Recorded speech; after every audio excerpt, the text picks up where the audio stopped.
De 3 Limburgse jeugdfondsen hebben geld nodig en hebben daarom de actie Meedoen in Limburg in het leven geroepen. We hebben in Limburg Stichting Leergelden, Jeugdfonds Sport en Jeugdfonds Cultuur en die werken samen. En wat doen die? Die zorgen er eigenlijk voor dat daar waar het thuis even niet kan, waar het financieel niet kan, dat die kinderen toch bijvoorbeeld een fiets of een laptop of kunnen sporten of naar de muziekles of naar de balletles kunnen. Dus we proberen juist alle kinderen gelijke kansen te geven. De actie die nou gestart wordt, Meedoen in Limburg, www.meedoeninlimburg.nl, die is gericht op 2 activiteiten. Enerzijds op mensen die het op dit moment nog steeds best goed hebben, dat die kunnen doneren. Maar wij richten ons ook op mensen die ook activiteiten ondernemen om zelf middelen bij elkaar te organiseren. Zoals bijvoorbeeld? En nou ja, dat kunnen kinderen zijn die bijvoorbeeld zeggen van ik ga mijn buren helpen. Of ze kunnen koekjes gaan bakken. Of volwassenen kunnen een sponsorloop of een fietstocht organiseren. Er wordt door de stichtingen geen contant geld gegeven. Eventuele contributies worden rechtstreeks betaald en goederen, bijvoorbeeld de fiets, worden door de organisaties aangekocht. Ouders melden zich aan omdat ze een vraag hebben of hun kind een vraag heeft. En dan hebben we onze intermediairs daarmee in gesprek.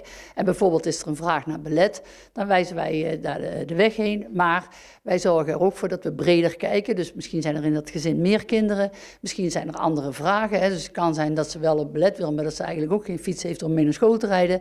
Of dat de kosten voor school te hoog zijn. Dan financieren we dat ook. Dat doen we doordat we eerst een gesprek hebben met die ouders en kijken naar het inkomen. Want we zijn natuurlijk niet onbegrensd met z'n allen. Dus we hebben als grens ongeveer 120% van het bijstandsniveau. En als mensen daaronder vallen, dan hebben ze recht op voorzieningen. Dan geven wij ze een cheque of wij betalen rechtstreeks aan de club waar ze lid van willen worden.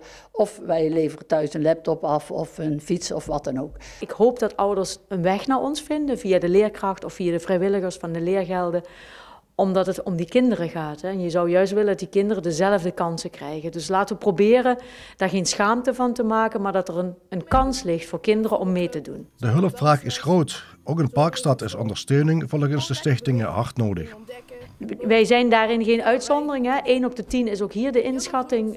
En dat is ook bekend dat wij in Parkstad natuurlijk ook veel problemen hebben als het gaat om sociaal-economische situaties. En daarom ook dat appel en daarom ook fijn dat er nu aandacht voor is van aan mensen doneer en aan mensen die zorgen hebben, meld je bij ons via je leerkrachten, via vrijwilligers. En zorg dat die kinderen dat kunnen doen waar ze weer die glimlach van krijgen. In deze tijd zijn er beperkte sport- en cultuurmogelijkheden, maar de 3 organisaties willen volop aan de slag als het weer kan. De bedoeling is dat wij daarmee ervoor kunnen zorgen dat zo gauw als het ook allemaal weer mag, dat de sportvelden weer vol zijn, maar ook met onze kinderen. En dat er weer zwemles genomen kan worden, dat ze weer muziek kunnen maken, maar ook dat ze straks als het nieuwe schooljaar begint, ze allemaal een schoolpas hebben waarmee ze wat belangrijke leermiddelen kunnen kopen die schriften en pennen en dat soort spullen. Mensen denken ook aan de kinderen na die coronacrisis. Er zijn heel veel zorgen over de gevolgen van corona. Maar laten we er in Limburg in ieder geval voor zorgen dat kinderen dat kunnen doen wat ze heel graag willen en zich kunnen ontwikkelen. Ongeacht hoe moeilijk het thuis financieel op dat moment even is. Leergeld, Jeugdfonds Sport en Jeugdfonds Cultuur maken dit in Limburg mogelijk.